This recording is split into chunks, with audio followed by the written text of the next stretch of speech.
Hello everyone, welcome back to my channel. तो आज के इस वीडियो में हम बात करने वाले हैं कि अगर आपने भी सीबीटी क्वालिफाई कर लिया है डीएवी का, तो उसके बाद का प्रोसेस क्या होने वाला है, हमें कैसे कैसे कहाँ अप्लाई करना है, इन सारी चीज़ों के बारे में हम आज वीडियो पे बात करने वाले हैं। तो चलिए वीडियो स्टार्ट करते हैं। तो सबसे पहले तो ये जो डीएवी का एग्ज़ाम हो रहा है, ये 3 फेज़ में हो रहा होता है। सबसे फर्स्ट फेज़ है जहाँ पे आप अपने सारे डॉक्यूमेंट्स को जाकर के स्कूल में जमा करते हो। वहाँ पे आपने डॉक्यूमेंट्स जमा कर दिया, ठीक है। तो वहाँ पे अगर आपके डॉक्यूमेंट्स में किसी तरह का वेरिफिकेशन में कोई भी प्रॉब्लम है, तो डॉक्यूमेंट्स अगर वहाँ आपका नहीं करेक्ट हो पाता है, तो उस फेज से आपको रिमूव कर दिया जाएगा, ठीक है। और अगर आप वहाँ पे क्लियर कर लेते हो तो आपके पास ईमेल आ गया होगा। ये था फर्स्ट फेज़। सेकंड फेज़ क्या होता है, जिसमें सीबीटी एग्ज़ाम होता है, ठीक है। और क्वेश्चन जहाँ तक आपने देखा होगा वो ग्रेजुएशन लेवल का रहता है और यहाँ पे आपको क्वालिफाई करना होता है। तो अगर आपने भी सेकेंड फेज़ क्वालिफाई कर लिया है, तो थर्ड फेज़ में आपको क्या करना है, ठीक है। तो इसके लिए आपको क्या करना है, और सबसे इम्पॉर्टेंट बात कि ये जो एग्ज़ाम आपने क्वालिफाई किया है, इसकी वैलिडिटी सिर्फ 1 ईयर तक है, ठीक है। यानी कि 26 जनवरी आपका अगर रिजल्ट निकला है तो नेक्स्ट 26 जनवरी तक वो वैलिड रहेगा, ठीक है। तो आपने क्वालिफाई कर लिया। इसके बाद आपको क्या करना है, तो इसके बाद आपको क्या करना है ना, कि जैसे आपके आसपास में जितने भी डीएवी स्कूल हैं, ठीक है, जो जो जिस जिस भी जोन में डीएवी हैं, आपको घर नहीं बैठे रहना है इंतज़ार में, नहीं तो 1 साल ऐसे ही गुजर जाएगा। और ये वीडियो मैं बना रही हूँ, उसका टाइमिंग ही ये है क्योंकि अभी सारे स्कूल में एग्ज़ाम्स वगैरह होगा, ठीक है। और उसके बाद जस्ट रिक्रूटमेंट प्रोसेस स्टार्ट ही होगा, है ना। यानी कि ये सबसे सही समय है अगर आप कोई भी डीएवी में अप्लाई करना चाहते हो तो, ठीक है। तो आपको क्या करना है, स्कूल विजिट करना है। स्कूल विजिट करने के बाद आपको रिज्यूमे अपना देना, और साथ में आपने जो फेज़ 2 यानी कि सीबीटी क्वालिफाई किया है, आपको उसका एक प्रिंट आउट निकाल लेना है, ठीक है, और अपने साथ में रखना है। और डीएवी में जा करके आप वहाँ पे अपना रिज्यूमे प्लस सीबीटी का जो पेपर है क्वालिफाई का, आप उसे वहाँ पे जा करके सबमिट कर दो। और वहाँ पे आप ये पूछना पड़ेगा आपको कि यहाँ पे कब होने वाला है इंटरव्यू वगैरह, ठीक है।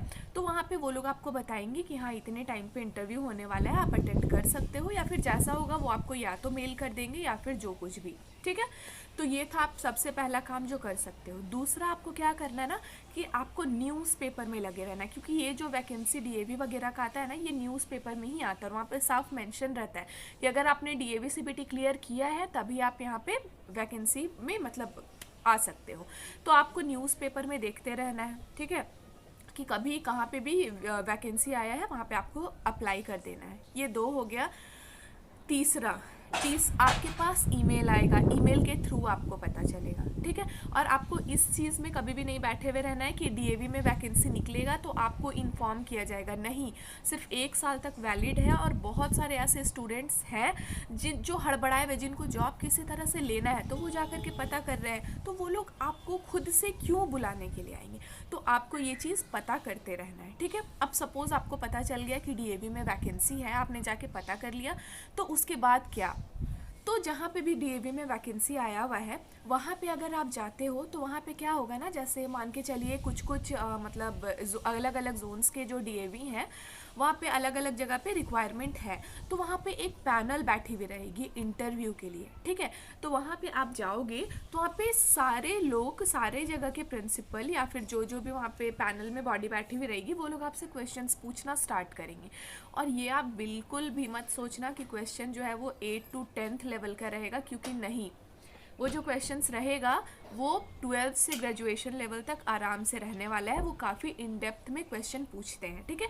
तो इसके लिए आप प्रिपेयर बढ़िया से करके जाना। 11-12 का जो सिलेबस है उसे अच्छे तरीके से कंप्लीट करने के बाद जो ग्रेजुएशन का सिलेबस है उसे भी, उसके गो थ्रू भी आपको होना पड़ेगा, ठीक है। तो ये करने के बाद आप वहाँ पे जाओगे तो आपसे सारे लोग इंटरव्यू में क्वेश्चंस पूछेंगे, और आप जितना जवाब देते जाओगे वो उतना डेप्थ में आते चले जाएंगे, ठीक है। तो यहाँ पे अगर आप इंटरव्यू को क्लियर कर लेते हो, तो फिर डेमो वगैरह जो भी प्रोसेस होता है वो होगा। और इससे पहले क्या होगा ना, कि जैसे सपोज़ आपने इंटरव्यू दिया, ठीक है, वहाँ पे 3-4 डीएवी के लोग बैठे हुए हैं, मतलब अलग अलग जोन के जो जो भी वहाँ पे प्रोफेसर लोग हैं वो बैठे हुए होंगे, ठीक है।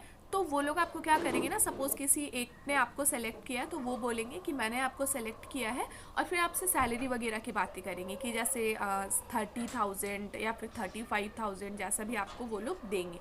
तो फिर वहाँ पे आपको सेलेक्ट करना होगा कि हाँ आप उनके साथ वहाँ पे ज्वाइन करना चाहते हो या फिर नहीं, वो आपके हाथ में होगा।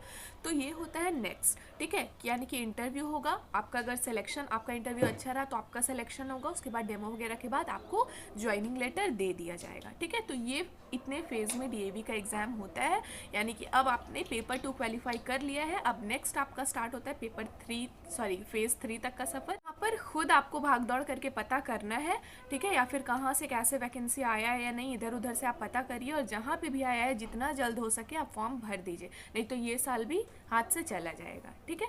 तो ये था सारा प्रोसेस। तो अगर आपको वीडियो अच्छा लगा तो वीडियो लाइक, शेयर और सब्सक्राइब कर दीजिए।